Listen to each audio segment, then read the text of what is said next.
আলাইকুম এভরিওয়ান, আপনারা সবাই কেমন আছেন? আশা করি আল্লাহর অশেষ রহমতে খুব ভালো আছেন। আমিও আলহামদুলিল্লাহ ভালো আছি। তো আজকের রেসিপি চিকেন বিরিয়ানি, ঘরোয়া উপকরণ দিয়ে ইফতারের জন্য। তো এই চিকেন বিরিয়ানি বানানোর জন্য আমি এখানে 10 পিস চিকেন নিয়ে নিছি। এখন আমি প্রথমে চিকেনটাকে একটু রান্না করে নিব। আর এই যে এখানে আমি 750 গ্রাম বাসমতি রাইস ধুয়ে পানিতে ভিজিয়ে রাখছি। এখন এটা ভিজবে এখানে, আর এইদিকে আমি চিকেনটা রান্না করে নেব। এই চিকেনটা রান্না করার জন্য একটা ফ্রাই প্যান বসাই দিছি, চুলাটাও জ্বালাই দিছি। এখন এখানে দিয়ে দিব আমি হাফ কাপ তেল। বিসমিল্লাহির রহমানির রহিম। যেহেতু বিরিয়ানি, এই যে দিয়ে দিলাম। এই যে এখন তেলটা গরম হয়ে গেছে, এই পর্যায়ে আমি বড় সাইজের 3টা পেঁয়াজ কুচি দিয়ে দিব। এখান থেকে আমি একটু বেরেস্তা করে নিব, আর বাকিটা রান্নাতে লাগবে। আমার পেঁয়াজ বেরেস্তাটা হয়ে গেল। এখন আমি কিছু এখান থেকে নামাই নিব, আর বাকিটাতে আমি চিকেনটা রান্না করে নিব। এই যে এই তেলের মধ্যে আমি চিকেনগুলো একটু ভেজে নিব। একেবারে সহজ আজকের এই চিকেন বিরিয়ানিটা। তো প্লিজ আমার ভাই বোনেরা অবশ্যই বাসায় ট্রাই করবেন। আশা করি নিরাশ হবেন না, ভালো লাগবে। যদি একটু ভালো লাগে তাহলে আমার চ্যানেলটাকে সাবস্ক্রাইব করবেন, লাইক করবেন, শেয়ার করবেন এবং কমেন্টস করবেন। প্লিজ আমার সাথেই থাকবেন। এখন উল্টে পাল্টে চিকেনটাকে একটু ভাজবো। আর এই পেঁয়াজ বেরেস্তার তেলের মধ্যে যদি চিকেন ভাজা হয়, সেই বিরিয়ানিটার টেস্ট আলাদাই হয়, একেবারে অন্যরকম হয়। চেষ্টা করবেন পেঁয়াজ বেরেস্তার তেলের মধ্যে চিকেনটা একটু ভাজার জন্য। আর যারা ফেসবুক পেজ থেকে দেখতেছেন তারা প্লিজ আমার পেজটাকে লাইক, শেয়ার, কমেন্টস করে দেবেন। আর চিকেনটাকে কিন্তু আমি একটু 1 পিঞ্চ ফুড কালার দিয়ে মেখে রাখছিলাম। এটা বলতে ভুল হয়ে গেছে, সরি। আপনারা যখনই রান্নাটা করবেন এই চিকেন বিরিয়ানিটা, তো চিকেনটাকে ধুয়ে পরিষ্কার করে তখন এই ফুড কালার দিয়ে পানিটা ঝরায় রাখবেন, তাহলে এই যে কালারটা খুব সুন্দর আসবে। আরাবিয়ানরা কিন্তু এইভাবেই চিকেনগুলোকে মেখে রেখে দেয়, তখন চিকেনটা দেখতে খুব ভালো লাগে। এই যে আমি চিকেনটাকে হালকা ভেজে নিলাম। এখন এই পর্যায়ে দিব আমি আদা রসুন পেস্ট। তো ভরে ভরে আমি 2 চামচ আদা রসুন পেস্ট দিয়ে দিব। দিয়ে একটু নেড়ে এটাকে চিকেনের সাথে মিশিয়ে দিব। যে আদা রসুনটা একটু এই তেলের সাথে আর চিকেনটার সাথে ভেজে নেবেন, তাহলে এই চিকেনটা থেকে অনেক সুন্দর একটা ফ্লেভার আসবে। মাশাআল্লাহ মাশাআল্লাহ, অনেক সুন্দর একটা ফ্লেভার চলে আসছে। এখন এই পর্যায়ে সামান্য একটু পানি দিব, সামান্য একটু দিলাম। দিয়ে মশলাগুলো দিয়ে দিব। হাফ চা চামচ দিব মরিচ গুঁড়ো, দিয়ে আবার একটু মিশাই দিব। একেবারে অল্প সময় অল্প উপকরণে এই রান্নাটা হয়ে যায়।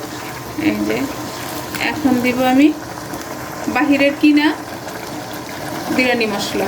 আজকে বাহির থেকে কিনেই রান্নাটা করলাম। এখানে 1 প্যাকেট বিরিয়ানি মশলা আছে, মেজারিং হবে 3 চামচের মতো। চিকেনটাকে আমি 10 মিনিটের মতো ঢাকনা দিয়ে রান্নাটা করে নিব। ঢাকাটা দিয়ে দিলাম। এখন 10 মিনিট এটাকে রান্না করব। চিকেনটাকে আমি 10 মিনিট রান্না করে নিলাম। আর ফার্মের মুরগি সিদ্ধ হতে তো বেশি একটা সময় লাগে না, আর পুরোপুরি সিদ্ধটাও করব না, কারণ এটা তো বিরিয়ানির সাথে আবার রান্না হবে। এখন এই পর্যায়ে দিয়ে দিব আমি 4 চামচ টক দই, যেখানে আমি ফাটায় রেডি করে রাখছি। আর চুলার আঁচটা এখন একেবারে কমাই দিব, লো করে দিলাম, কারণ যখনই টক দইটা দিবেন তখন চুলার আঁচটা লো থাকলে দইটা আর ফাটবে না। এই যে এখন দইটা মিক্স করে দিলাম। এখন এই পর্যায়ে দইটা তো টকটা ব্যালেন্স করার জন্য 1 চামচ চিনি দিয়ে দিলাম, একটু মিশিয়ে দিব। আর যখনই বিরিয়ানি রান্না করবেন তখন যদি একটু চিনি দেওয়া হয় তাহলে টেস্টটা অনেক ভালো আসে। এখন এই পর্যায়ে দিব আমি 1 চামচ গোলাপ জল, 1 চামচ কেওড়া জল। এই যে দিয়ে দিলাম 1 চামচ গোলাপ জল, এখন দিব 1 চামচ কেওড়া জল। বিরিয়ানি বলে কথা, একটু সেন্ট না আসলে কি হয়, তাই না?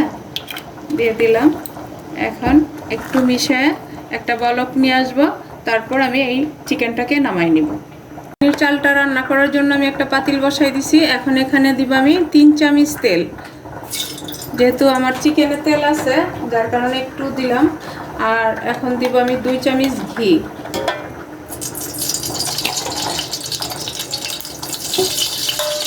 এখানে আস্ত গরম মশলা আছে, এগুলা দিয়ে দিব। এখানে আছে 2টা তেজপাতা, একটা দারুচিনি, একটা কালো এলাচ, 6-7টা কাবাব চিলি, 6-7টা লং, 6-7টা আছে গোলমরিচ, 4-5টা আছে এলাচ, 1 চিমটি আছে রাঁধুনি, একটা স্টার অ্যানিস দিয়ে দিলাম।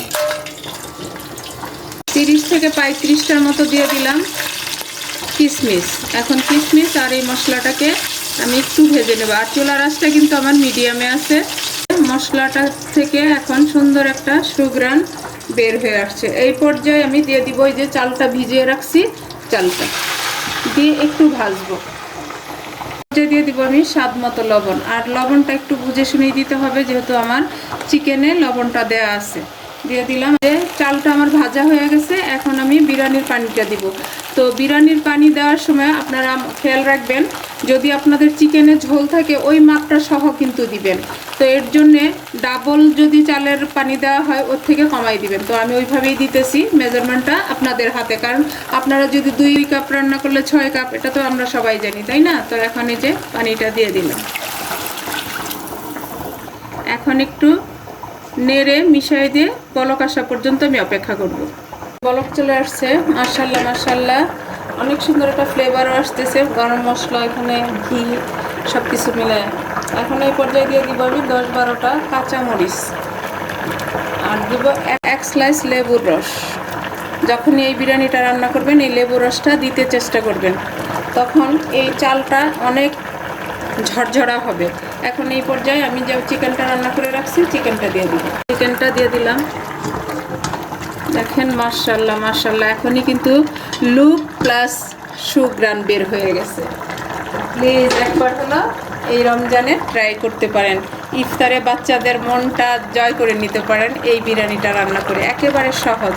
এখন ঢাকনাটা দিয়ে আমি 15 মিনিটের জন্য লো ফ্লেমে বিরিয়ানিটা বসায় রাখবো। এই লো ফ্লেমে 15 মিনিটের মধ্যেই আমার বিরিয়ানিটা হয়ে যাবে ইনশাআল্লাহ। এই যে 15 মিনিট পরে আসলাম, মাশাআল্লাহ মাশাআল্লাহ, বিরিয়ানির গ্রানে তো পুরো ঘর মৌ মৌ করতেছে। আমার প্রিয় ভাই বোনেরা দেখেন মাশাআল্লাহ, একেবারে ঝরঝরে একটা বিরিয়ানি রান্না হয়ে গেল। এখন এই পর্যায়ে দিব আমি এখন আবার 1 চামচ কেওড়া জল, 1 চামচ গোলাপ জল, এই যে দিয়ে দিলাম। এই যে এখন দিব 2 চামচ ঘি। এই ঘিটা দেওয়ার কারণে বিরিয়ানির টেস্টটাই অন্যরকম হয়ে যাবে, আর এত সুন্দর ফ্লেভার আসবে যেটা শুনে আর খিদা আটকে রাখা যাবে না এরকম। এখন এটাকে আমি ঢাকনা দিয়ে 5 মিনিট পর আমি নামাই নিব। নামায়া আমি আপনাদের সাথে শেয়ার করব যে ঘরোয়া উপকরণে চিকেন বিরিয়ানিটা আমার কেমন হয়েছে। এই যে এখন আমি সার্ভ করে নিব। দেখেন মাশাআল্লাহ, আজকের ইফতারটা তো জাস্ট জমে যাবে। এই যে এখন বিরিয়ানিটা আমি সার্ভ করে নিব। দেখেন মাশাআল্লাহ, একেবারে ঝরঝরে। এখানে কোনো ফুড কালার ব্যবহার করা হয় নাই। দেখেন শুধু চিকেনটাতে যে ফুড কালারটা দেওয়া হয়েছে ওইটার কালারটাই কিন্তু এত সুন্দর একটা কালার চলে আসছে। তো আপনারা অবশ্যই বাসায় ট্রাই করেন আর ইফতারে সবাইকে নিয়ে এনজয় করেন। এই যে দেখেন একেবারে ঝরঝরা, দেখেন মাশাআল্লাহ মাশাআল্লাহ। আর সেন্টটা তো আপনারা পাচ্ছেন না, সেন্ট তো আমি পাচ্ছি, তাই না? তো বাসায় বানালে অবশ্যই পাবেন। আর কার কার ভালো লাগে আজকের এই ঘরোয়া উপকরণে চিকেন বিরিয়ানি আমাকে অবশ্যই কমেন্টসে জানাবেন। দেখেন মাশাআল্লাহ মাশাআল্লাহ, দেখেই যেন মন ভরে যাচ্ছে, খাবো আর কি, তাই না? এখন এর উপরে ওই যে পেঁয়াজ বেরেস্তাটুকু উঠায় রাখছিলাম সেটা এইভাবে দিয়ে দিব। বাচ্চারা কিন্তু ইফতারে যদি এরকম একটু বিরিয়ানি হয় তাহলে একদম পেট ভরে খেয়ে নেয়। আর বাচ্চারা সারাদিন রোজার পরে যদি একটু খাওয়ার ঠিকঠাক মতো খায় তাহলে মায়েদের কিন্তু অনেক ভালো লাগে, তাই না? তো যাই হোক, আজকে আমার এই বিরিয়ানিটা কার কার পছন্দ হয় একেবারে ঘরোয়া উপকরণে অবশ্যই আমাকে জানাবেন। আর আমার এই ছোট্ট একটা রেসিপি আপনাদের সাথে শেয়ার করলাম। আমার আজকের চিকেন বিরিয়ানিটা রান্না করা শেষ হয়ে গেল। আমি আপনাদের কাছ থেকে বিদায় নিব, আবার নতুন কোনো রেসিপি নিয়ে আসব। আল্লাহ হাফেজ।